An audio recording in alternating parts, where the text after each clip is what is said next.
paz do Senhor, amém? Como é bom estarmos na casa do nosso Deus nesta quarta-feira à noite, depois de um feriado, quem descansou. Essa semana vai ser rápida, mas como é bom estarmos aqui na casa do nosso Deus para adorar o nosso Pai. E eu quero começar lendo o Salmo 27, é um salmo conhecido. Eu vou ler o primeiro versículo e os dois últimos, o 13 e o 14. E na minha Bíblia, o título dele é assim: Anelo pela presença de Deus. E 27:1 diz assim: O Senhor é a minha luz e a minha salvação, de quem terei medo? O Senhor é a fortaleza da minha vida, a quem temerei? E o 13 e o 14: Eu creio que verei a bondade do Senhor na terra dos viventes. Espera pelo Senhor e tem bom ânimo, e fortifique-se o teu coração. Espera, pois, pelo Senhor. Amém? O Senhor é a nossa luz, a nossa salvação, de quem nós teremos medo. Ele é a nossa fortaleza, a quem nós vamos temer. Espera, pois, nele, e fortifica nele o teu coração, igreja. Levante-se, vamos nos derramar na presença do nosso Deus. Eu convido a igreja que esteja de pé. Nós vamos adorar o nosso Deus com essa canção que diz: Senhor, eu vim aqui me derramar, dizer que Tu és formoso, que o Senhor é a minha vida, o meu Senhor, e nós queremos derramar nosso coração diante de Ti. Te adoramos, Senhor. Eis-me aqui outra vez diante de Ti, abro meu coração, meu clamor Tu escutas e fazes cair as barreiras em mim. És fiel, Senhor, e dizes palavras de amor, esperança sem fim, ausente o Teu toque, por Tua vontade libertas meu ser no calor deste lugar. Eu venho me derramar, dizer que Te amo, me derramar, dizer que preciso, me derramar, dizer que sou grato, me derramar, dizer que és famoso. Eis-nos aqui, Senhor, mais uma vez. Eis-me aqui outra vez diante de Ti, abro meu coração, meu clamor Tu escutas e fazes cair as barreiras em mim. És fiel, Senhor, e dizes palavras de amor, esperança sem fim, ausente o Teu toque, por Tua vontade liberta o meu ser no calor deste lugar. Eu venho me derramar, dizer que Te amo, me derramar, dizer que preciso, me derramar, dizer que sou grato, me derramar, dizer que eu sou famoso, me derramar, dizer que Te amo, me derramar, dizer que preciso, me derramar, dizer que sou grato, me derramar, dizer que eu sou famoso.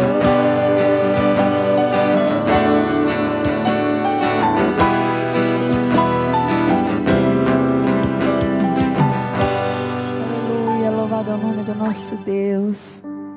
E eu cantando essa canção, eu não sei, não conheço o teu coração. Às vezes está indo tudo bem para você, ou às vezes não. Às vezes as tempestades vêm, às vezes são tantas circunstâncias contrárias. Às vezes você pode estar vivendo no meio ao caos. E essa canção diz: eu vim me derramar diante da Tua presença, dizer que Tu és tudo o que eu preciso, que o Senhor é formoso, E nós nascemos para adorar ao nosso Deus.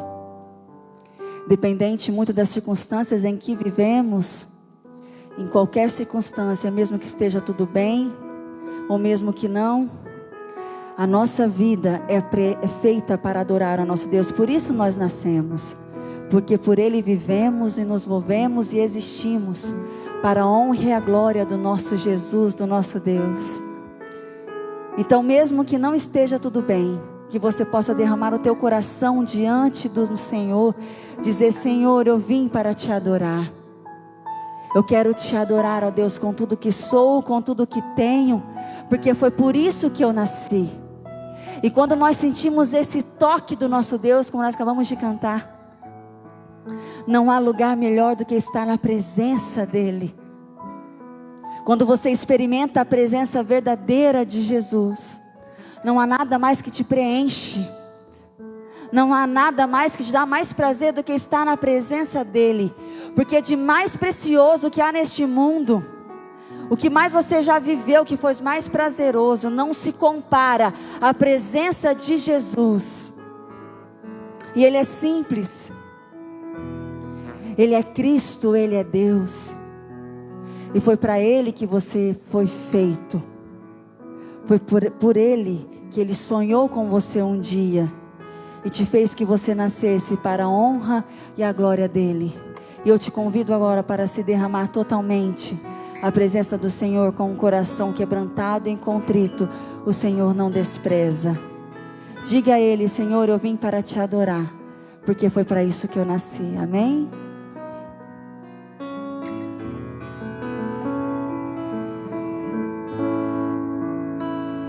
Senhor, quero viver para o teu louvor, te entregar tudo que sou. Com meu viver te exaltarei, amado Rei dos Reis. Senhor,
Que assim seja o nosso coração, ó Deus.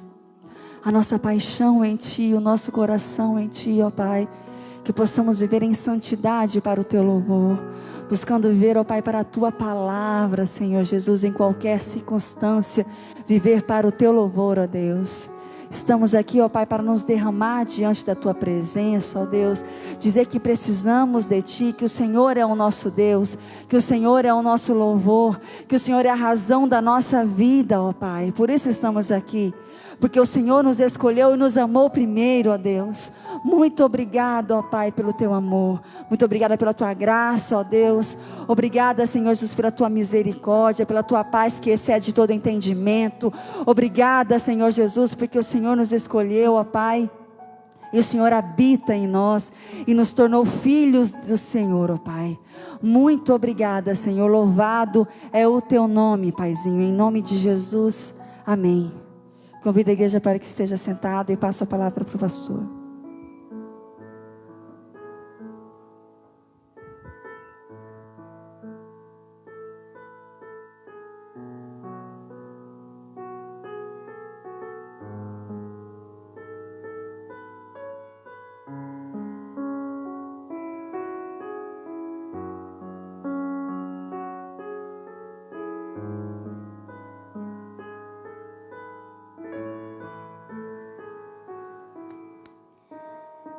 Graça e paz, amém, queridos? Que bom que você está aqui nesta noite.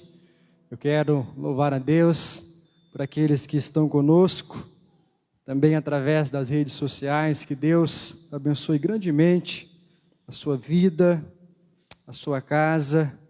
É um grande privilégio para nós estarmos juntos nesta noite, para adorarmos o nosso Deus, rendermos a Ele o nosso louvor, e sermos também edificados através da sua palavra. Quantos estavam aqui na quarta-feira passada? Você pode fazer um sinal com a sua mão?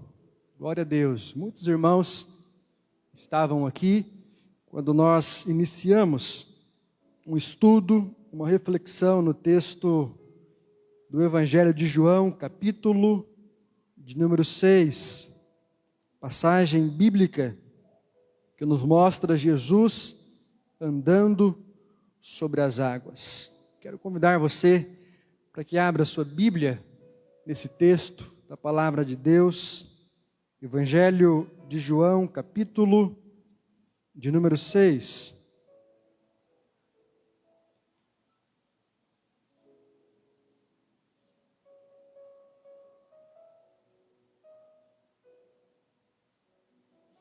Evangelho de João, capítulo de número 6. Eu quero ler com os irmãos a partir do versículo 16.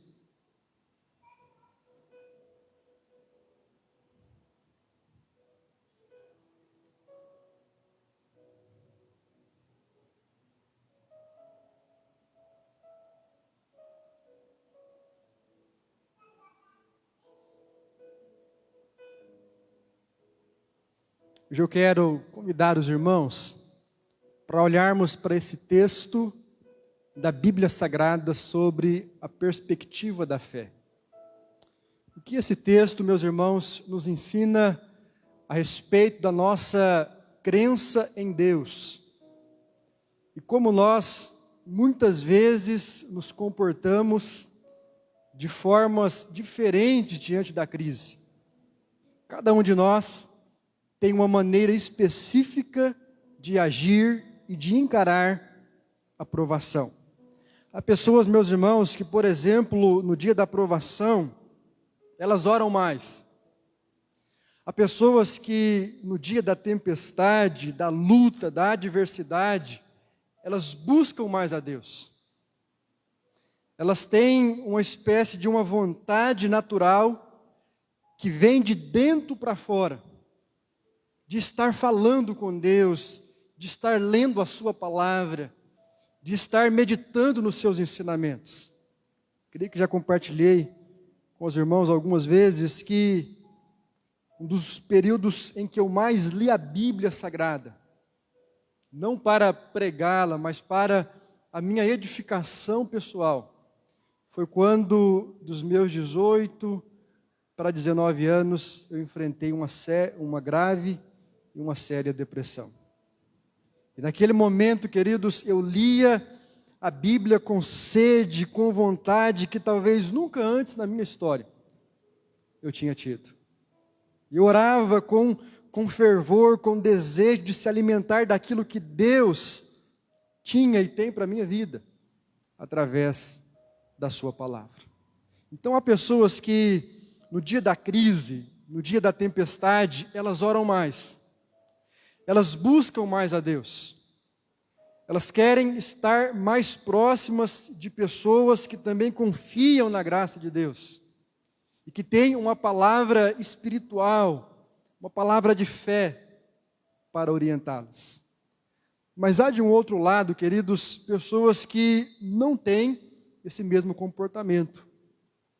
Eu conheço, por exemplo, pessoas que na hora da crise, na hora da tempestade, no dia da adversidade, ao invés de se aproximarem de Deus, elas se afastam. Ao invés de orarem mais, elas buscam mais entretenimento. Ao invés de participarem com mais frequência dos cultos, elas se envolvem com outras programações. É como que uma fuga. Elas se distanciam de tudo aquilo que pode significar algo espiritual para as suas vidas. Há pessoas, queridos, que no dia da crise não sequer oram. E aqui eu não estou falando de crentes e não crentes. Estou falando de pessoas que acreditam em Deus e que têm uma certa espiritualidade. Você encontra esses dois tipos de pessoas dentro da igreja. Por exemplo, queridos, eu encontro pessoas que têm lutas terríveis, lutas das quais eu olho e digo, esta pessoa não tem nem forças para sair de casa, mas ela está aqui hoje à noite. Esta pessoa não tem nenhum motivo para sorrir, você conversa com ela, ela está demonstrando alegria e felicidade. Eu conheço pessoas, queridos, que no dia da angústia não murmuram, mas entendem aquela provação e aquela adversidade como um instrumento que está debaixo da vontade permissiva de Deus para fortalecer o seu caráter, para fortalecer a sua fé. Eu conheço pessoas assim, que têm esperança de que aquela tempestade vai passar. Mas conheço também, queridos, que pessoas que enfrentam o mais pequenino problema, a mais pequenina adversidade. Basta apenas um pequeno abalo na sua vida, um pequeno contratempo, um pequeno desafio, e elas já estão murmurando contra Deus. Nada dá certo na minha vida, eu nasci para dar errado mesmo, eu não prospero, a minha vida não avança. E você vai olhar de maneira próxima para a vida daquela pessoa e você percebe que não, ela tem muitos motivos para agradecer a Deus. Ela tem sim algumas dificuldades, mas se olharmos de uma maneira ampla, tem mais coisas dando certo do que dando errado. Mesmo assim, elas continuam debaixo do espírito de murmuração. Deixa eu dizer uma coisa para você. As nossas palavras têm poder. E muitas vezes não é esse poder mágico que você pensa, né?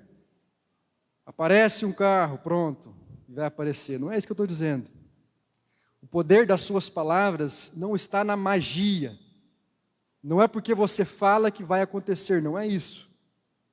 Não é porque você pensa positivo e de repente aquele pensamento vai desenrolar na sua vida, não. Pensamento sem atitude é palha. Pensamento sem atitude é vento. Não adianta nada você pensar que vai ser um grande médico se você não estudar.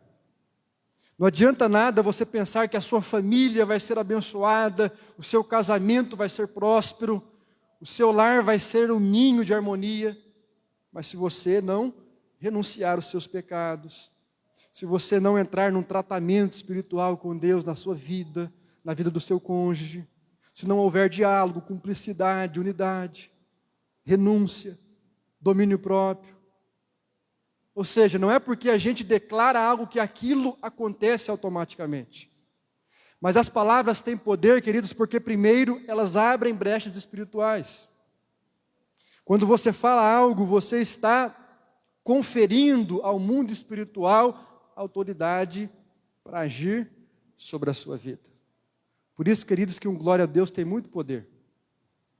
Quando você glorifica a Deus, quando você canta, quando você confessa o nome de Jesus com a sua boca, quando você vai orar por uma pessoa possessa e você diz em nome de Jesus, essa confissão, ela libera uma ação no mundo espiritual. E o contrário também é verdadeiro. Uma pessoa que se enche de palavrões, de palavras negativas, ela está atraindo essas coisas para a sua existência. Agora, o poder da palavra, queridos, está não apenas na questão espiritual, mas na questão emocional. Quando você começa a falar de coisas negativas, isso vai gerando energia negativa no seu coração. Se você fica só lamuriando, o seu cérebro vai entrando numa rotina e em um ciclo de pensar apenas em coisas ruins, em coisas negativas. Não é preciso você saber o que uma pessoa fala durante o dia para saber como ela está. Basta você olhar nos olhos de uma pessoa. Basta você olhar no seu semblante. E você vai saber, se não o que ela falou durante o dia todo, mas pelo menos o que passou na sua cabeça. Você pode não adivinhar e não saber o conteúdo exato, mas você vai identificar se foi coisas boas ou coisas ruins. Você reparou como uma pessoa sai de um culto, quando ela no culto tem uma experiência positiva com Deus? Sim ou não? Você já viu como as pessoas saem de um templo quando a palavra de Deus lhes toca o coração? Como elas saem radiante, com um olhar cheio de vida, cheio de esperança? E você já viu também como as pessoas saem de um circo? Você vai num circo e tem lá um espetáculo, e ali tudo gira em torno da alegria, da festa, do entretenimento. Como é que a maioria das pessoas sai de um espetáculo? Sorridentes, brincando com os seus filhos. Porque elas passaram aquele tempo ocupando as suas mentes com coisas boas. Agora você já viu como é que uma pessoa sai de um filme de terror? Ela acaba de assistir um filme de terror. Qualquer barulho é fantasma, né? Você já viu como é que uma pessoa sai depois de assistir um telejornal? Desses telejornais assim, que só fala de tragédia? Como é que você sai na rua depois de ver só assalto, só roubo? Como é que você sai com o seu carro depois de ver uma enxurrada de acidentes? De pessoas que não sobreviveram a uma fatalidade? Como é que você saía na rua quando os jornais, lá no início da pandemia, colocava aquela enxurrada de pessoas que estão morrendo? O Covid está matando, o Covid. Como é que você saía? Em pânico. Hoje, quando os jornais postam nível 0, Estado de São Paulo, né? Hoje eu vi no jornal, está projetando para liberar o uso de máscara em lugares não públicos. Aliás, em lugares públicos, né? Em lugares privados, assim. Desculpe, em lugares privados vai continuar a máscara, como igreja, um shopping center, um banco. Mas a partir do mês de dezembro, eles estão estudando essa possibilidade de você andar na rua, lugar aberto, sem máscara. Quando você vê lá 88% da população vacinada, como é que você sai na rua? Mais leve. Porque o seu cérebro ficou processando aquela informação. Então, cuidado, queridos, com aquilo que você aloja na sua mente. Cuidado com os pensamentos positivos ou negativos que você cultiva na sua alma. Pastor, mas o que tudo isso tem a ver com o texto que nós vamos ler? Isso tem a ver, queridos, com a nossa fé. A nossa fé, ela não é só fortalecida pela palavra de Deus. A Bíblia diz que a fé vem pelo ouvir e o ouvir pela palavra de Cristo. Amém, queridos? Então, quanto mais você ouve a palavra, quanto mais você acredita na Bíblia, mais fé você tem. Mas se você cultiva no seu pensamento, se você alimenta na sua alma coisas que não estão na palavra de Deus, o contrário também é verdadeiro. Assim como há uma pessoa muito otimista, há de um outro lado alguém muito pessimista.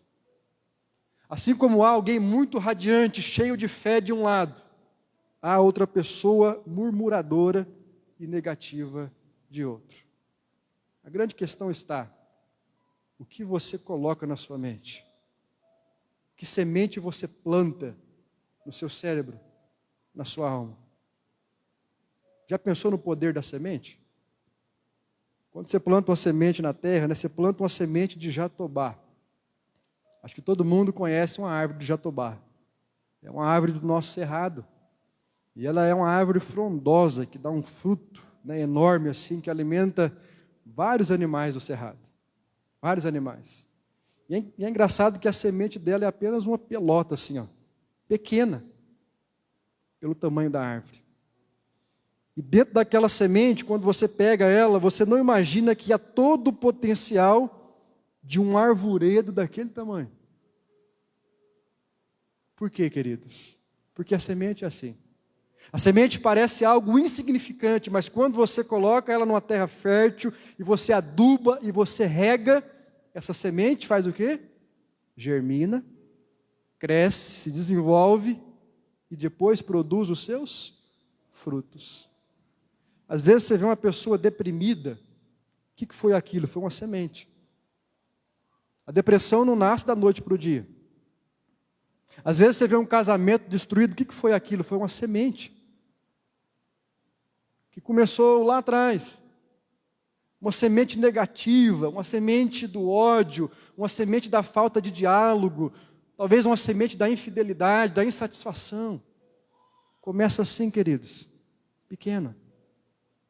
Às vezes você encontra uma pessoa cheia de fé, radiante, que progride na vida, que contagia as outras pessoas positivamente, que influencia multidões. O que há nessa pessoa? É uma semente. Começou pequeno. Ninguém prega a Bíblia sem antes estudá-la.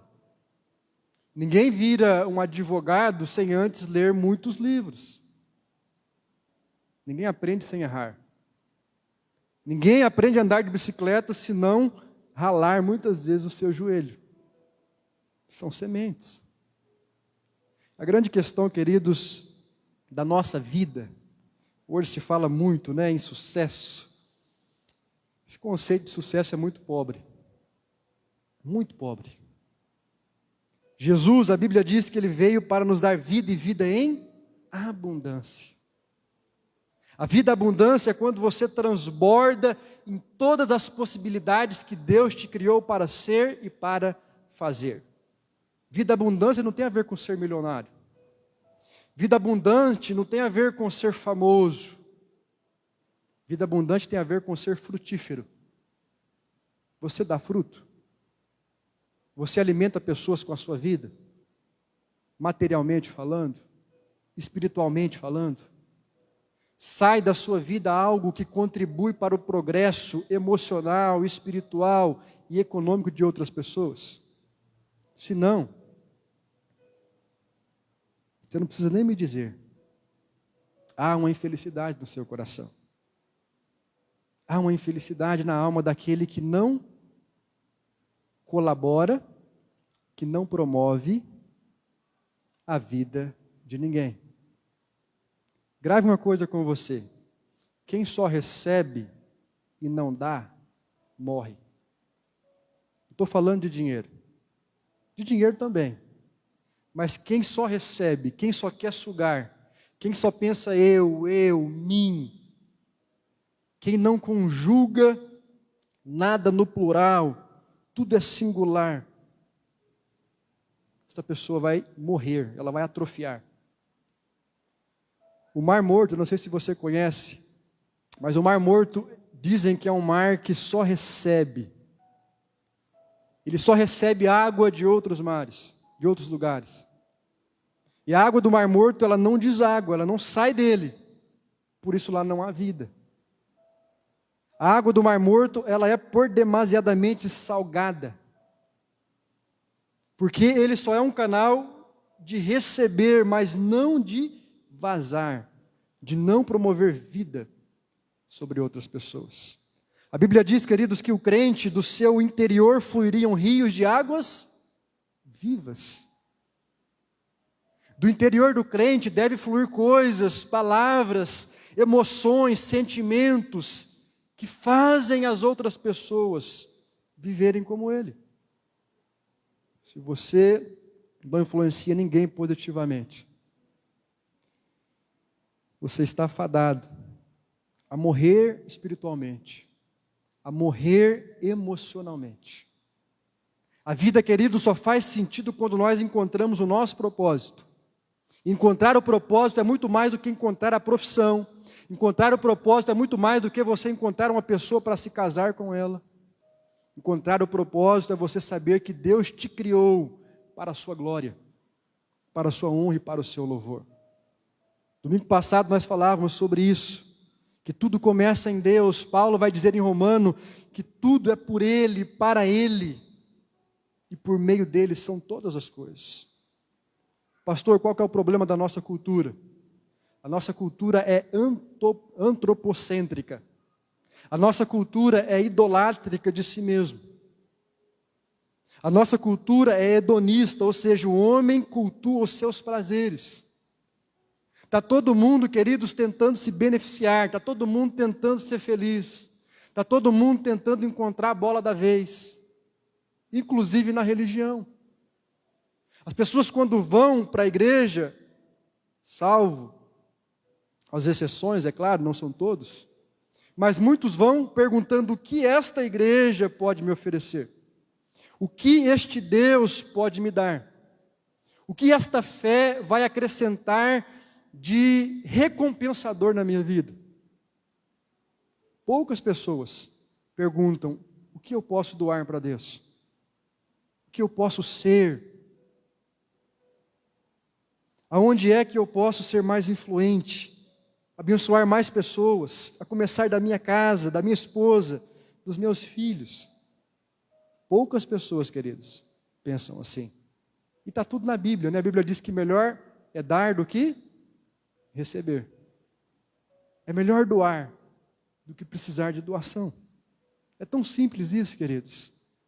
Mas a gente vive numa cultura que só quer receber. Só quer receber. E por isso, muitas vezes, nós não crescemos naquilo que Deus tem para as nossas vidas. Veja comigo o que diz essa passagem.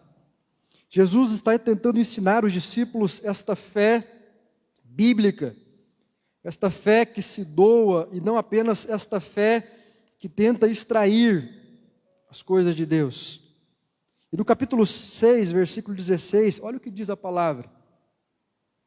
Ao desembarcar o dia, os seus discípulos desceram para o mar, e tomando um barco, passaram para o outro lado, rumo a Cafarnaum. Já se fazia escuro, e Jesus ainda não viera ter com eles. E o mar começava a empolar-se, e agitado por vento rijo que soprava, tendo navegado uns 25 a 30 estádios, eis que viram Jesus andando por sobre o mar, e aproximando-se do barco, e ficaram possuídos de temor. Mas Jesus lhes disse: sou eu, não temais. Então, eles de bom grado o receberam, e logo o barco chegou ao seu destino. Agora abra comigo em Marcos capítulo 6. Nós vamos ler esta mesma passagem em outro evangelho que fala sobre alguns detalhes, queridos, que em João nós não temos. Marcos capítulo 6, versículo 51.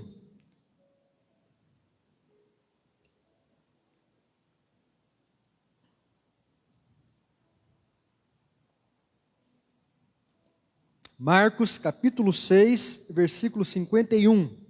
A Bíblia diz: e subiu para o barco para estar com eles. E então o vento cessou, e ficaram entre si atônitos, porque não haviam compreendido o milagre dos pães, antes o seu coração estava endurecido. Olha só, queridos, o que esse texto está dizendo para nós é que os discípulos não haviam compreendido o milagre que Jesus tinha feito anteriormente. Então Jesus está andando sobre as águas e promovendo esse sobrenatural diante deles para gerar fé no coração daqueles discípulos. E no versículo 45 de Marcos, veja comigo: logo a seguir compeliu Jesus os seus discípulos a embarcar e passar adiante para o outro lado, a Betsaida. Enquanto ele despedia a multidão, e tendo-os despedido, subiu ao monte para orar. Ao cair da tarde estava o barco no meio do mar, e ele sozinho em terra. E vendo-os em dificuldade a remar, porque o vento lhes era contrário, por volta da 4ª vigília da noite, ou seja, das 3 horas às 6 horas da manhã, em qualquer horário entre este período, veio ter com eles andando por sobre as águas, e queria tomar-lhes a dianteira. Eles, porém, vendo-o andar sobre o mar, pensaram tratar-se de um fantasma. Eles não reconheceram Jesus, e por isso gritaram, pois todos ficaram aterrados à vista deles. Mas logo lhes falou e disse: tende bom ânimo, sou eu, não temais. E no Evangelho de Mateus, peço que você abra também a sua Bíblia, nesse texto da Palavra de Deus, Mateus capítulo 14.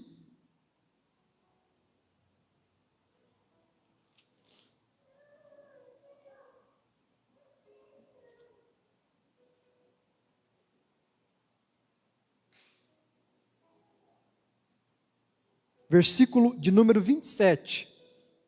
Estou lendo apenas algumas partes para que você entenda tudo o que aconteceu naquele dia. Nem todos os evangelhos são detalhistas em todos os aspectos. Por isso que é importante você ler a Bíblia toda, quando ela narra uma mesma passagem, às vezes sobre ângulos diferentes, como é o caso. Versículo 27 diz assim: mas Jesus imediatamente lhes disse: tende bom ânimo, sou eu, e não temais. Respondendo-lhe Pedro, disse: se és tu, Senhor, manda-me ir ter contigo por sobre as águas. E ele disse: vem. E Pedro, descendo do barco, andou por sobre as águas e foi ter com Jesus. Reparando, porém, na força do vento, teve medo, e começando a submergir, gritou: salva-me, Senhor.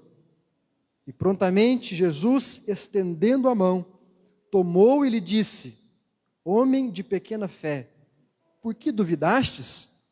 E subindo ambos para o barco, cessou o vento, e os que estavam no barco o adoraram, dizendo: verdadeiramente és filho de Deus. Amém, queridos? Quais são as lições que esse texto nos ensina a respeito da fé e dos sentimentos que estão camuflados dentro de nós? Primeiro, esse texto nos ensina, queridos, que a fé de um pode ser o reflexo de outros. Veja bem, a fé de uma pessoa nunca vai ser a fé somente daquela pessoa. Porque fé é um sentimento que a gente também compartilha. Fé é um dom dado por Deus, mas não apenas isso. Quando você convive com pessoas da mesma fé, isso fortalece as suas crenças. Você quer ver uma coisa? Pessoas que se distanciam da igreja, pessoas que param de conviver com outras pessoas crentes e começam a andar com pessoas do mundo. Só pessoas do mundo, só coisas do mundo, só festa, só baile, só bebida, só vício, só palavra chula, só comentários obscenos, só coisas indecentes, só falcatrua, só malandragem, só traição. O que acontece com essa pessoa? A palavra diz que as más conversações corrompem os bons costumes. O salmista diz: bem-aventurado é aquele que não senta na roda dos escarnecedores. Pastor, mas eu não devo andar com não crente? Você deve, mas para fazer a diferença, para influenciar e não para ser influenciado. Se o seu prazer está mais nas coisas que não são de Deus, se a sua alegria é conviver com pessoas que não têm a mesma fé, a mesma crença com você, maior do que conviver com pessoas que têm a mesma fé que tu, alguma coisa de errado contigo. Porque a fé de um, normalmente é a fé de outros. A gente bate muito em Pedro. A gente diz: está vendo? Pedro não teve fé. Pedro foi andar na direção de Jesus e olha só, vendo as tempestades e as ondas do mar, ele sucumbiu. Está vendo, Pedro? Olha só. A gente se esquece de que todos os outros 11 que ficaram lá no barco também não tinham fé. A fé de Pedro revela a fé daqueles outros que estavam quietinhos. Porque quando eles viram aquela tempestade, a palavra diz: e todos temeram, todos entraram em pânico. A versão grega, esta palavra traz o sentido de que eles gritaram. Dá para você imaginar? 12 homens, alguns eram pescadores parrudos, né? Gritando de medo no meio do mar. Por quê, queridos? Porque fé também é contagiante. Cuidado com o ambiente que você vive. Cuidado. Cuidado com as pessoas que você tem muita intimidade. Porque a crença delas, a fé delas, o que elas acreditam, pode contagiar você. Pode influenciar você para o lado negativo. Em 2 Timóteo, capítulo 1, versículo 5, o apóstolo Paulo exalta a fé de Timóteo. E ele diz assim, que a fé de um filho, que é no caso Timóteo, pode ser resultado da fé do seu pai e da sua mãe. Olha o que ele diz: trazendo à memória a fé não fingida que há em ti, Timóteo, a qual habitou primeiro em tua avó, Lóide, e em tua mãe, Eunice. E eu estou certo de que também habita em ti. Terceira geração, queridos. Timóteo era um cristão, mas ele trazia uma fé que vinha da sua avó, que passou para sua mãe, e agora estava sobre ele. Quantos de nós estamos aqui nesta noite, que temos uma influência muito forte da fé de outras pessoas? Talvez você está aqui por causa do seu pai, da sua mãe, da sua avó, da sua bisa-avó. Já disse isso para os irmãos. Eu sou a terceira geração de pessoas que temem a Deus.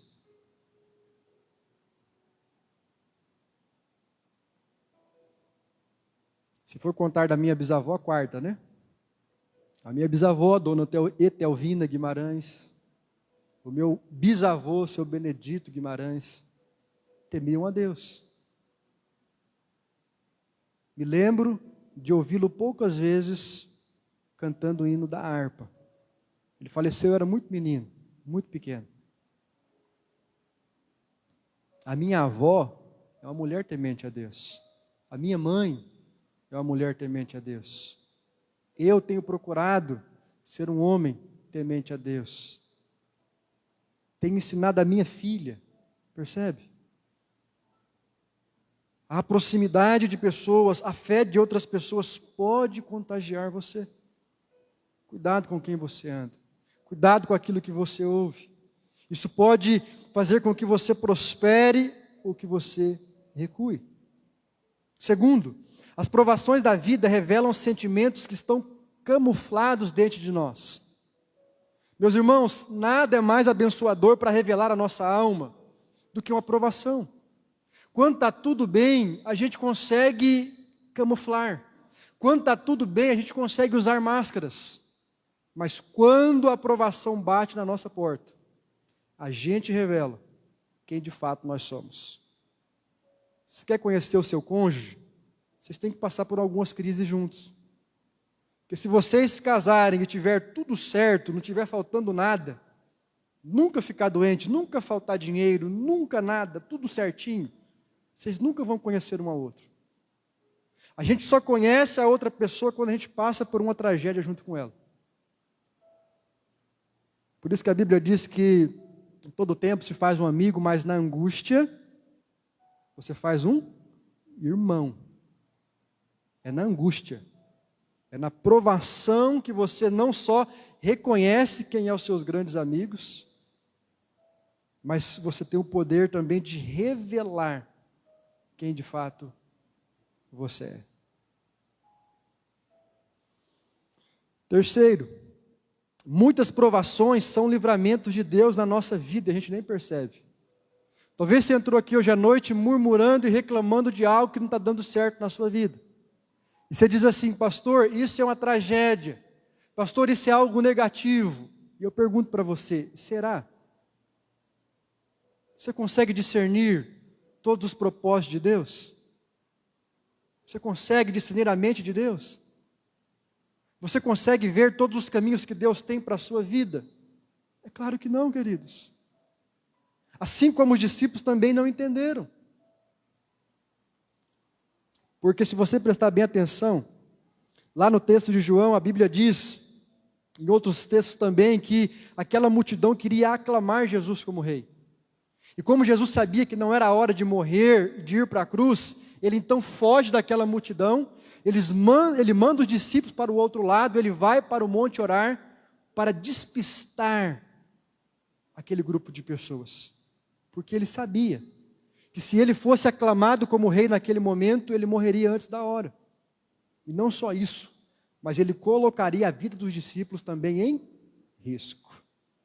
Então aquela tempestade, lá no meio do mar, olhando por essa ótica, não era um castigo, não era uma tragédia, era um livramento. Porque se eles não estivessem lá no meio do mar, eles estariam no meio daquela multidão, sendo colocados no pedestal. E essa não era a vontade de Jesus. Quem sabe o que você está passando hoje não é um livramento de Deus na sua vida? Quem sabe? Quem sabe Deus não quer te colocar num patamar maior, e para você chegar lá você precisa atravessar esse pântano? Quem sabe? Quem sabe isso que você está vivendo hoje não é um castigo de Deus, muito pelo contrário, é Deus trabalhando você internamente para coisas melhores que Ele quer confiar nas suas mãos. Quem sabe? Quarto lugar, queridos, este texto nos ensina que muitas vezes o estereótipo que temos de Jesus nos impede de reconhecê-lo nas provações. O que é o estereótipo? O estereótipo é aquela imagem exterior que você tem sobre as coisas. A gente tem um estereótipo sobre quase tudo. Sobre religião, sobre pastor, sobre polícia, sobre professor. A gente tem na nossa cabeça uma imagem pré-concebida de como um pastor deve ser, de como um professor deve ser, de como um advogado deve ser, de como um policial deve ser. E muitas vezes esse estereótipo, quando ele não é correspondido de acordo com a nossa expectativa, a gente não reconhece. Dificilmente a pessoa vai reconhecer um pastor à distância de short e camiseta, né? Por quê? Porque a gente tem um estereótipo de pastor. Às vezes eu vou sair de casa para vir para a igreja e eu coloco calça social, camisa de manga comprida, e a Júlia diz: ó, pai, agora você colocou a roupa de pastor. Né? Ela já associou que pastor se veste assim, é um estereótipo. Pastor não se veste assim, é a nossa cultura, que foi colocando algumas indumentárias que ficou consagrada, né? Mas como é que um pastor se veste? Como ele quiser. Um pastor não deixa de ser mais ou menos pastor porque ele não usa terno, não usa gravata, ou não usa camisa de manga comprida como eu. Eu me visto assim porque eu gosto, porque eu aprendi na minha tradição. É comum, é confortável na nossa trajetória. Mas há outras denominações que existem outras indumentárias. Um lenço, uma gola fechada. E a gente vai construindo estereótipos. E qual que é o problema do estereótipo de Cristo? Que quando nós temos um estereótipo de Cristo, a gente limita Cristo. A gente tem estereótipo de Cristo. A gente fala assim, não, eu estou passando por isso e Deus vai agir dessa maneira. Se não for assim, não é Deus. Se não for desse jeito, não vou reconhecer a ação de Cristo na minha vida. É um estereótipo. E às vezes Deus manda o socorro para você por outros caminhos, de outras formas, e você não percebe. Você não consegue pegar que aquilo na sua vida é um livramento. É aquela história do homem que estava orando, orando, pedindo o livramento de Deus no meio da enchente. Veio o barco, veio o corpo de bombeiros, veio o helicóptero. E ele orando, não, Deus vai me salvar, Deus vai me salvar. Até que ele morreu, é só uma história, né? Foi para o céu, e quando chegou lá foi questionar Deus. Deus, mas como eu sendo um servo fiel, clamei a Ti, e o Senhor não me socorreu? E Deus disse, espera um pouquinho, por 3 vezes eu mandei socorro para você.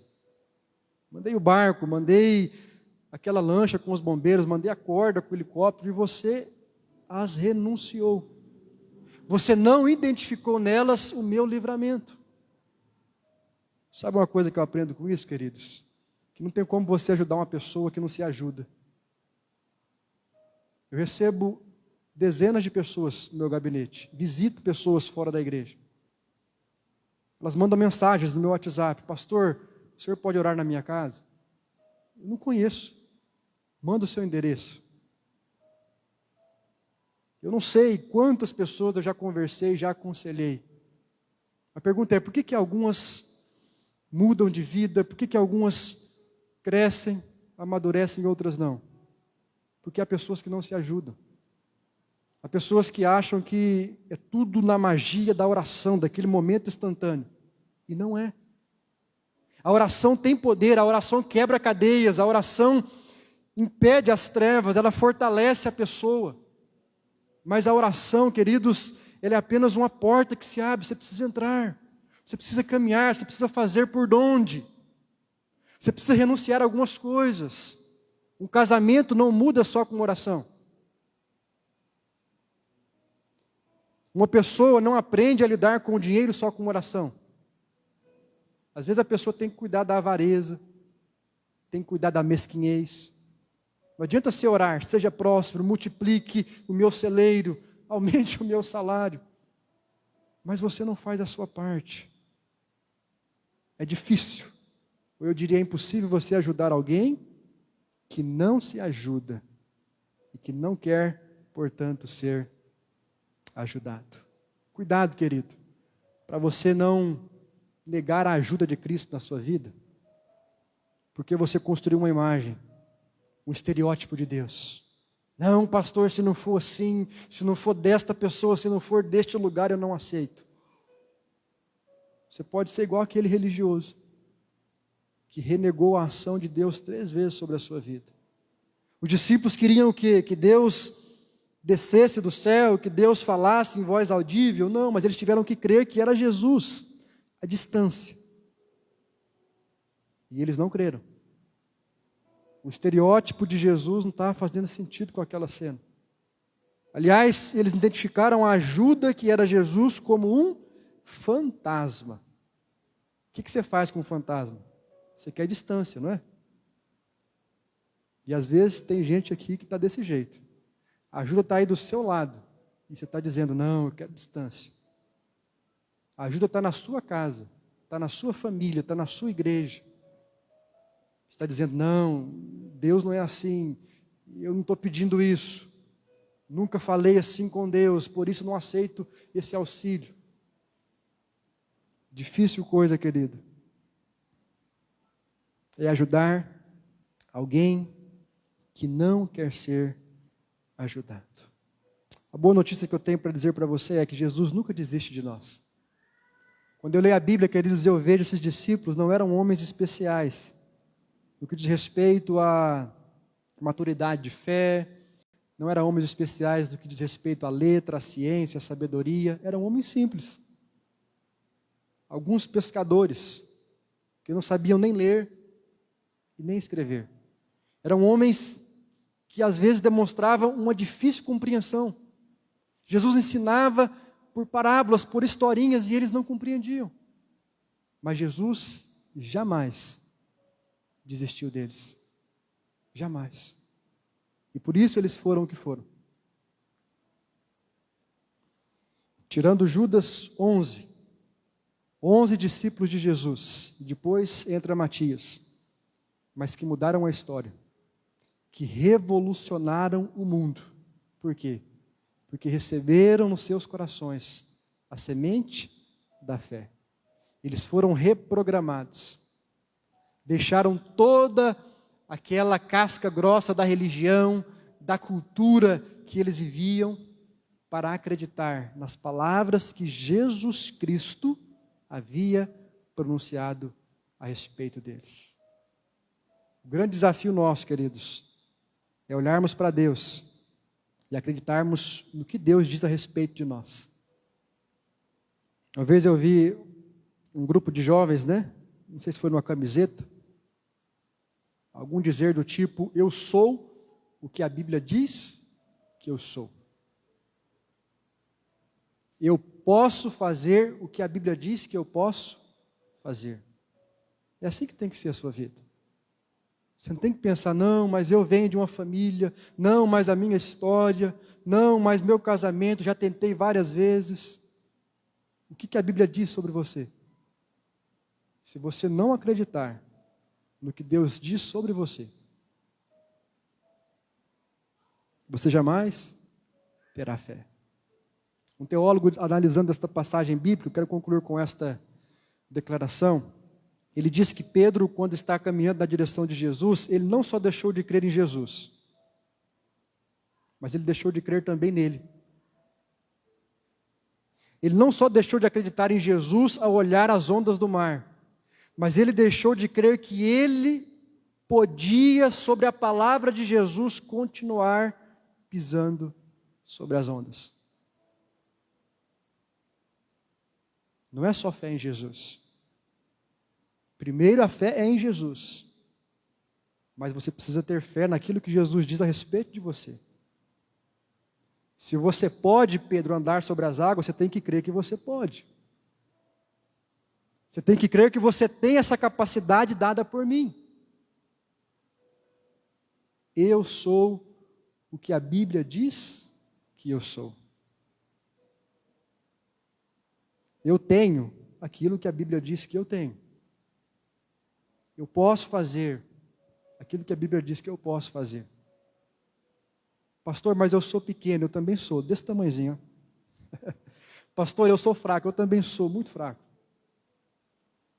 Eu só decidi crer na palavra. E confiar na ação do Espírito Santo sobre a minha vida. Se acontecer isso com você, não há casamento que não ressuscite. Não há amor que não rebrote. Não há. Não há medo que não vá embora. Não há vida que não prospere. Mas tudo depois que você crê. Jesus diz, tudo é possível ao que crê. Jesus diz, em meu nome vocês farão coisas maiores. Dá para você imaginar isso? Em meu nome vocês farão coisas maiores. A grande libertação, querido, está aqui. O diabo quer fazer você crer num monte de mentira. A minha oração é que o Espírito Santo liberte você nesta noite. Liberte a sua mente, o seu coração, de todas as mentiras de Satanás. Que você coloque o seu fardo sobre os pés da cruz. E que você entregue a sua vida nas mãos de Jesus, pois Ele tem cuidado de você. E a obra dele na sua vida só começou. Você não é uma construção acabada.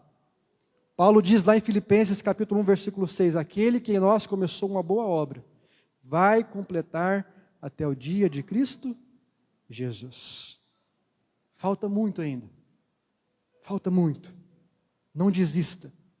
Vamos juntos, queridos, crendo na palavra de Deus, conhecendo este manual sagrado e deixando que esta verdade nos liberte de toda a mentira que foi colocada nas nossas mentes e em nossos corações pela cultura e por Satanás. Amém, queridos? Eu quero orar com você. Quero orar por você, pela sua vida, mas antes, nós vamos adorar a Deus com mais uma canção. Queria que você se colocasse de pé nesta noite, e que você fechasse os teus olhos, e pensasse sobre o que você tem acreditado, a respeito de você mesmo. Como você se vê? Quais são as coisas que hoje parecem impossíveis para a sua vida? Quais são os seus planos, os seus alvos para o futuro? Lembre-se que a palavra do Senhor diz que os planos do Senhor são melhores e são maiores do que os nossos. A Bíblia diz que nem olhos viram, e nem ouvidos ouviram, e nem jamais penetrou no coração do homem aquilo que o Senhor tem preparado para aqueles que o temem. Feche teus olhos, abra o seu coração e diga: Deus, me ajuda a crer, me ajuda a crer na tua palavra. Apenas isto. Você não precisa crer naquilo que o mundo tem dito através das mentiras de Satanás. Você não precisa crer naquilo que os seus parentes têm dito sobre você, os seus amigos, o seu cônjuge. O que você precisa acreditar é naquilo que a Bíblia diz a respeito da sua vida. Feche teus olhos e deixe que o Espírito Santo de Deus fale ao seu coração. Depois nós vamos orar, consagrando as nossas vidas e o nosso futuro nas mãos do Senhor.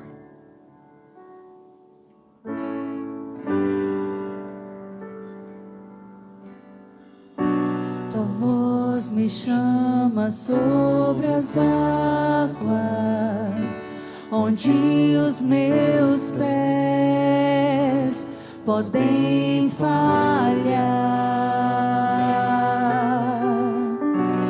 E ali te encontro no mistério, em meio ao mar, confiarei,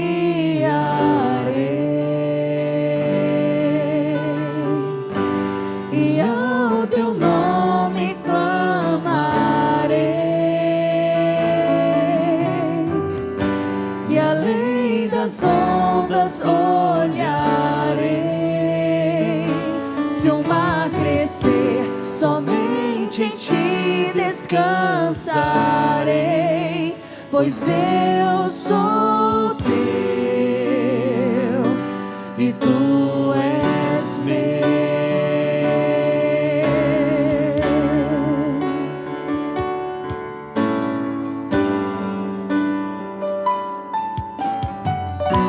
Tua graça cobre os meus temores, tua forte mão me guiarás.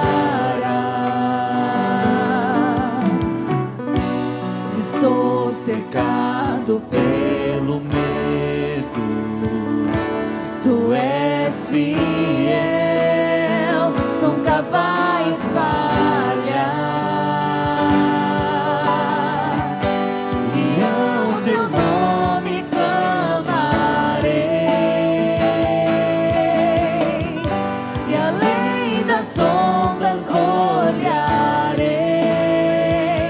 Se o mar crescer, somente em ti descansarei, pois eu sou teu e tu és meu.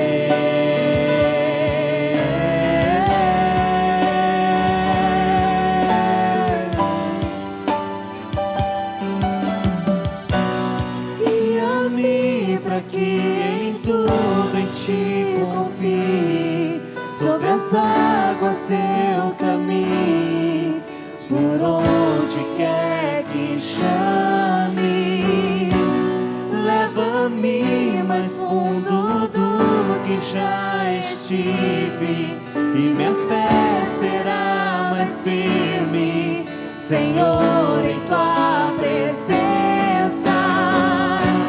Guia-me para que em tudo em ti confie, sobre as águas eu caminhe, por onde quer que chames, leva-me mais fundo do que já estive, e minha fé será mais firme, Senhor, em tua presença.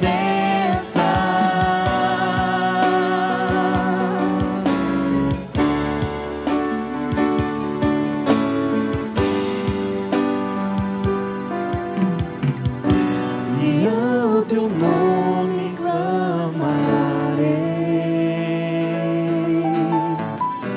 e além das ondas olharei.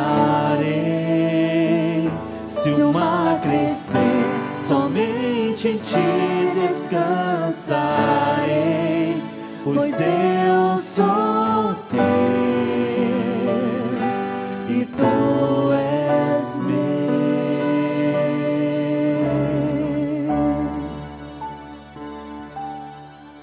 Senhor Deus, bendito Pai, nós te damos graças e nós te louvamos, Senhor, pela tua grandeza, pela tua soberania. Obrigado, Deus, pela tua palavra que é viva, a tua palavra que é eficaz, a tua palavra, ó Deus, que quebra todas as cadeias do nosso ser, a tua palavra que quebra todos os limites e os bloqueios da nossa mente, a tua palavra, Pai, que nos ajuda a identificarmos quem de fato nós somos, homens e mulheres criados à tua semelhança, homens e mulheres, ó Pai, criados para te glorificar, para fazerem tudo com o propósito de exaltarem o santo e glorioso nome do Senhor. Pai, eu sei que nesta noite, esta palavra tem sido uma palavra de libertação para muitas pessoas, uma palavra, ó Deus, de conscientização, uma palavra que tem derrubado muros, que tem aberto, ó Deus, a visão espiritual de pessoas que estavam presas sobre palavras negativas, sobre imagens equivocadas a respeito de si mesmo. Pai, quebra toda a crença mentirosa, quebra, Pai, todo o espírito de limitação, todo estereótipo que foi construído a respeito do Senhor nas nossas vidas e que nos impede de contemplarmos a tua graça e o teu favor na nossa direção. Deus, que isso caia por terra em nome de Jesus. Ajuda-nos, Pai, a identificarmos o teu auxílio. Ajuda-nos, ó Deus, a agirmos de forma responsável e colocarmos o pé naquilo que o Senhor tem determinado para as nossas vidas. Livra-nos, ó Deus, da inércia. Livra-nos, Pai, de vivermos parados, esperando tudo cair de mão beijada sobre as nossas mãos. Pois não é assim, Pai. É preciso que haja uma dedicação da nossa parte. É preciso que haja uma coragem de enfrentar a adversidade e de caminhar assim como Pedro caminhou na direção do Senhor. Caminhar, Deus, assim como Pedro caminhou, crendo em Jesus, mas querendo também na capacidade que Jesus nos confere. Ah, Deus, levanta aquele que está abatido. Pai, reanima aquele que entrou aqui sem nenhum vigor. Pai, ressuscita os sonhos, a vontade de viver, a alegria de estar na tua presença. Pai, que o Senhor nos dê este direito de autonomia e de controle sobre as nossas vidas, pois o Senhor nos deu a liberdade, o Senhor nos deu a liberdade de escolhas, para que nós possamos, com esta liberdade, vivermos tudo aquilo que o Senhor conquistou para nós, ali na cruz do Calvário. Somos livres, Pai, e esta liberdade deve ser vivida de forma responsável. pois não há duas vidas, não há três vidas. A vida é muito preciosa, só há uma existência. Ninguém pode voltar atrás. A vida é única. Por isso Deus nos ajuda a valorizarmos o tempo que se chama hoje, e a não esperarmos o dia de amanhã, ou o futuro, para tomarmos decisões que devem ser tomadas agora. Pai, liberta-nos da mesquinhez. Liberta-nos, Pai, de todas as mentiras mundanas e de todas as mentiras de Satanás, que nos impedem de crer na Tua palavra e que nos impedem de tomar posse de tudo aquilo que o Senhor tem para as nossas vidas. Deus, assim eu oro sobre cada vida, sobre cada família que está aqui nesta noite. Oramos também, Pai, sobre aqueles que estão nos vendo pelas redes sociais. Que Teu Espírito ministre com poder e com graça, plantando a semente da Tua palavra em cada um desses corações. Deus, fica conosco. Dá-nos um restante de semana de paz, de bênçãos, de alegrias na Tua presença. É o que nós te pedimos, gratos ao Senhor por tudo que o Senhor tem feito e há de fazer pelas nossas vidas. Em nome do Teu Filho Jesus Cristo. Amém e amém. Os irmãos podem se assentar. Nós estamos, queridos, chegando ao final deste culto. Queremos mais uma vez agradecer a Deus pela sua vida, pela sua presença neste lugar.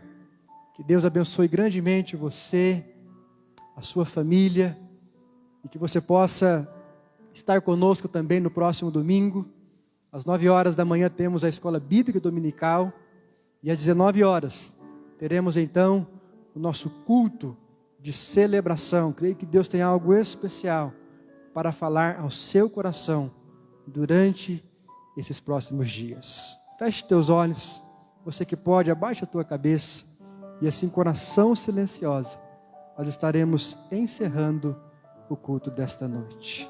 Que Deus te abençoe, que você fique na paz, em nome do nosso Senhor Jesus.